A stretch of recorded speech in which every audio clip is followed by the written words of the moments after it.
Bienvenue sur ma chaîne. Lors d'une interview sur la chaîne YouTube Simplement Football, Lionel Messi a largement abordé ses réflexions sur le FC Barcelone ainsi que sur la Coupe du Monde. Celle qu'il a conquise en 2022, marquant son désir ardent de rejoindre à nouveau le Barça. Et celle qu'il envisagerait de disputer en 2026, alors qu'il est actuellement en pleine forme avec l'Inter Miami. Avant de continuer, prends le temps de souscrire et appuyer sur la touche de notification pour les futures vidéos. Lorsque l'on évoque la Coupe du Monde, Lionel Messi est inévitablement présent dans les esprits. Logique, le prodige argentin a enfin conquis en 2022 le dernier titre majeur manquant à son palmarès, en représentant l'Albiceleste. On aurait pu envisager une conclusion de carrière à son apogée. Cependant, le gaucher nourrissait d'autres intentions. Après la Coupe du Monde, il a reconnu sur la chaîne YouTube Simplement Football qu'il ne se projetait pas dans une autre équipe européenne que le Barça.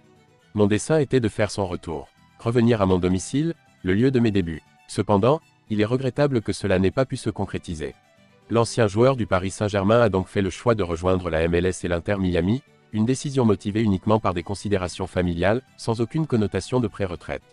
Son année 2025 se révèle jusqu'à présent particulièrement réussie. Messi a inscrit 7 buts au cours de ses 8 dernières rencontres, témoignant ainsi d'une indéfectible soif de compétition. Cette essence m'accompagne indéfectiblement, car elle est intrinsèquement liée à mon être. C'est de cette manière que j'ai été éduqué. J'éprouve une préférence marquée pour la victoire. Celui qui célébrera ses 38 ans dans un peu plus de 2 mois n'a nullement écarté la possibilité de défendre son titre avec l'Argentine en 2026, aux États-Unis, au Canada et au Mexique. Cette année revêt une importance significative pour ma prise de décision relative à la Coupe du Monde. Je serais en désaccord avec la vérité si je prétendais que cette question ne me préoccupe pas. Il est clair que c'est l'ensemble de l'Argentine qui partage cette préoccupation à ses côtés. Sa candidature se révèle indéniablement plus robuste que celle de son ancien coéquipier Neymar au sein de la sélection brésilienne. Les images demeurent encore vives dans notre mémoire. Intactes. Près de 2 ans et demi se sont écoulés, et pourtant, le souvenir demeure intact.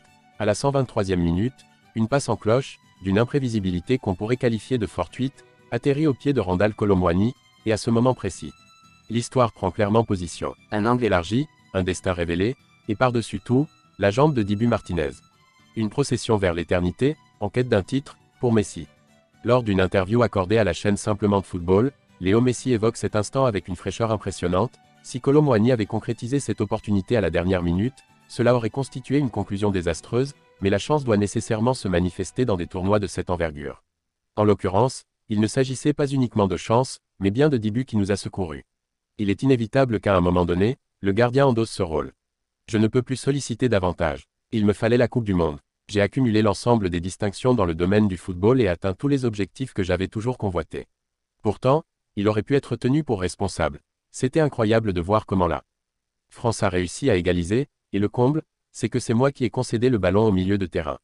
Cependant, nous avions la certitude d'avoir 10 buts pour gérer les tirs au but.